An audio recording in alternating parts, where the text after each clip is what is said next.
In the great epic of the Mahabharata, the noble heroes came from a powerful line known as the Lunar Dynasty of warriors, said to have descended from the moon itself.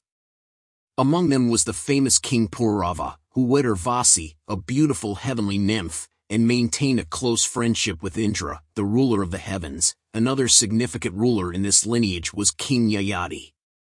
His vast kingdom stretched far beyond the Indus River and bordered the land ruled by Vrishaparva, the king of the Asuras, or demons.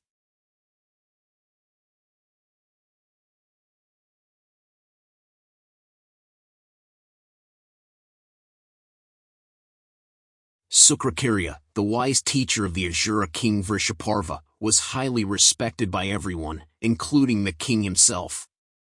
His daughter, Devyani, was deeply loved by him, and their bond was well known. During the constant battles between the Suras, the gods, and the Asuras, the demons, heavy losses were suffered on both sides. Sukracharya, however, had a powerful spell called Mritasanjivani, which could bring the dead back to life.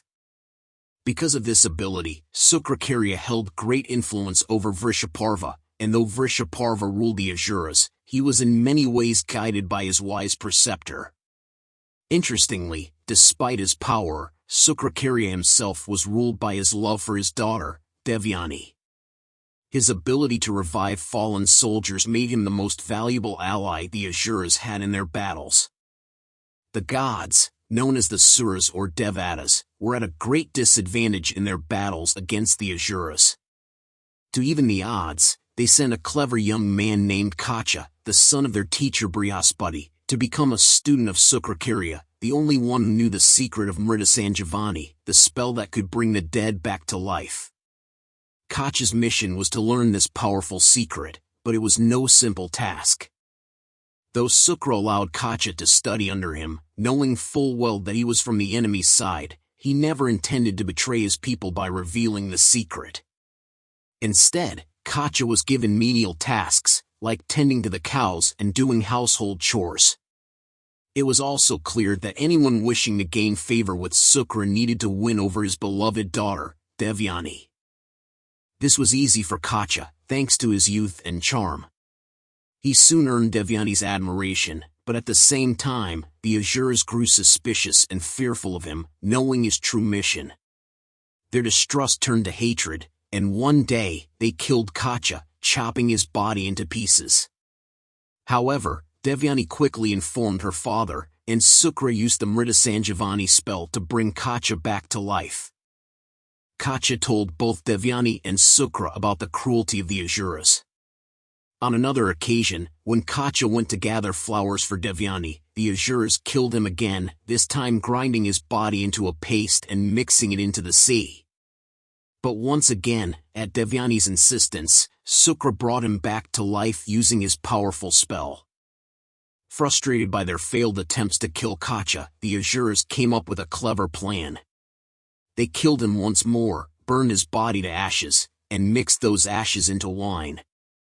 This wine was then served to Sukracharya, who had a fondness for drinking.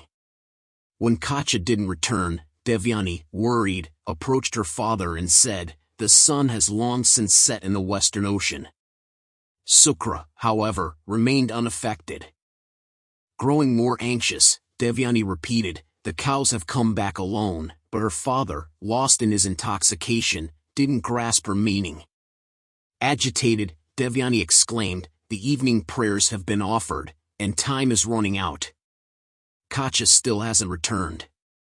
I fear he may have fallen victim to the Asuras, or perhaps to wild animals or snakes in the forest."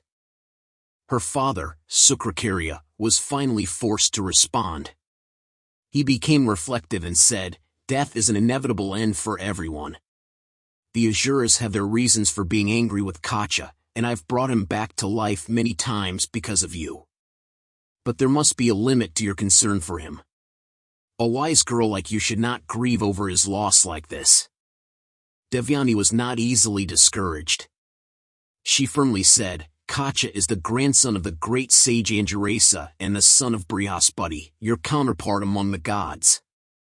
He has been a devoted student at your feet, and throughout his time here, he has maintained his vow of celibacy with admirable character and behavior. When the Asuras unjustly murder him, my concern for him is completely justified." With these words, Devyani, filled with resolve, began a fast, determined not to eat until Kacha was revived. Her loving father, Sukracharya, knew that his daughter was serious and could no longer remain philosophical. Moved by her persistence, he used the power of the Mritasanjivani mantra once again to bring Kacha back to life and ordered him to come before him immediately.